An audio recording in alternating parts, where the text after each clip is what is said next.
Hello friends, welcome back to my channel. ఈరోజు గోంగూర పచ్చడి, రోటి పచ్చడి అయితే చేసాము.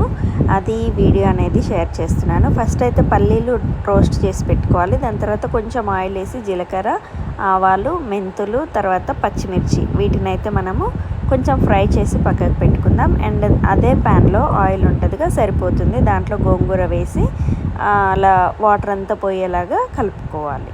ఇది ముద్దగా అయినాక ఎక్కువ ముద్ద కానియకండి, లైట్గా వాటర్ పోతే సరిపోతుంది. అది అయ్యేలోపు మనం ఇక్కడ ఉల్లిపాయ పొట్టు తీసి పెట్టుకోవాలి. పచ్చి ఉల్లిపాయ, వెల్లుల్లిపాయలు 2, అండ్ ఈ కల్లుప్పు అంటారు కదా, లడ్డుప్పు, ఇది అది లేకపోతే సాఫ్ట్దైనా మీరు యూస్ చేసుకోవచ్చు. గోంగూర అయితే ఇలా సాఫ్ట్ అయిపోయాక మనము చల్లారబెట్టుకోవాలి అన్నీ కూడా. ఫస్ట్ అయితే పల్లీలని, ఈ ప్లేస్లో మీరు నువ్వులైనా పెట్టుకోవచ్చు, చాలా టేస్టీగా ఉంటాయి. పల్లీలు కానీ నువ్వులు కానీ వేస్తే ఏ పచ్చడైనా ఇలా బాగుంటుంది. పచ్చి వెల్లుల్లి, పచ్చి ఉల్లిపాయ వేస్తే కూడా ఏ రోటి పచ్చడైనా సూపర్గా వస్తుందన్నమాట. ఇది తెలంగాణ స్టైల్. ఫస్ట్ అయితే పల్లీలు ఇక్కడ మిక్సీ దంచుకోవాలి. ఇవి దంచిన తర్వాత పచ్చిమిర్చి మొత్తం మనం వేయించి పెట్టుకున్నాం కదా, వాటిని అందులో జీలకర్ర, ఆవాలు అవి కూడా మంచిగా దంచుకోవాలన్నమాట. అందులోనే నేను మిర్చిలోనే వేసాను. అండ్ కొంచెం కల్లుప్పు వేస్తే మనకి మిరపకాయలు అనేవి మెదుగుతాయి, లేదంటే అంతగా స్మాష్ అవ్వవు. మిర్చి వేస్తే తొందరగా మెదుగుతాయి అన్నమాట. అందుకే ఇక్కడ మిర్చి వేసి మామూలుగా మిర్చిలో ఉప్పు వేసి దంచుతున్నాము. అండ్ మనం లడ్డుప్పు ఇది కరుగుతుందా లేదా అన్న డౌట్ అవసరం లేదు. మిక్సీ మెత్తగా దంచుతారు కాబట్టి ఉప్పు అనేది తగలదు, కరిగిపోతుంది.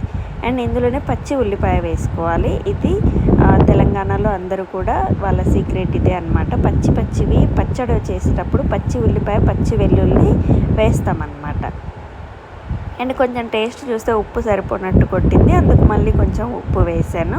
అండ్ ఇదంతా కొంచెం కచ్చాపచ్చగా అయిపోయాక వెల్లుల్లిపాయ, ఉల్లిపాయ, పచ్చిమిర్చి, అదే మనం ఫ్రై చేసుకున్న మిర్చి మొత్తం మిక్సీ దంచినాక దాని తర్వాత గోంగూర, మనకు అది చల్లారినా వేడిగా ఉన్నా ఏం కాదు. మిక్సీ అయితే వేడిగా ఉంటే ప్రాబ్లం అవుతుంది. ఇలా రోట్లో దంచడానికి మీరు వేడి దంచుకున్నా ఏం కాదు. సో ఇలా కచ్చాపచ్చాగా ఉంటేనే రోటి పచ్చడి అనేది సూపర్గా ఉంటుంది అన్నమాట. టేస్ట్ మరీ మెత్తగా రుబ్బిన అంత బాగోదు. సో ఇదంతా ప్రాసెస్ అంతా చేసింది మా హస్బెండ్ అన్నమాట. ఈరోజు అయితే గిల్లడానికి, గోంగూర గిల్లడానికి, పచ్చిమిర్చికి అన్నిటికి కూడా హెల్ప్ చేశారు. అండ్ ఇలా రోడ్ని చూడగానే అందరికీ దంచాలనిపిస్తుంది మా ఇంట్లో. సో ఆయనే చేశాడనమాట.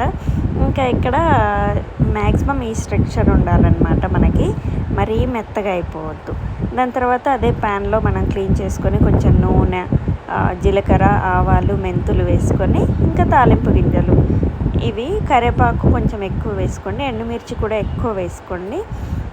ఇంకా వెల్లుల్లిపాయ కూడా కచ్చాపచ్చగా దంచి వేసుకున్నాను. ఇది మొత్తం వేగినాక గ్యాస్ ఆఫ్ చేసుకొని మీరు డైరెక్ట్ ఆ వేడి ప్యాన్ మీదనే గోంగూరని వేసుకోవాలన్నమాట. సో ఇలా ఎడిటింగ్ చేస్తుంటే కూడా నాకు బాగా నోరు ఊరుతుందన్నమాట. చూస్తే లుకింగ్ అంతా సూపర్గా అనిపించింది, ఇంకా తింటే కూడా సూపర్గా అనిపించింది. కొంచెం నెయ్యి వేసుకొని అలా తింటే సూపర్గా ఉంటుంది గోంగూర రోటి పచ్చడి.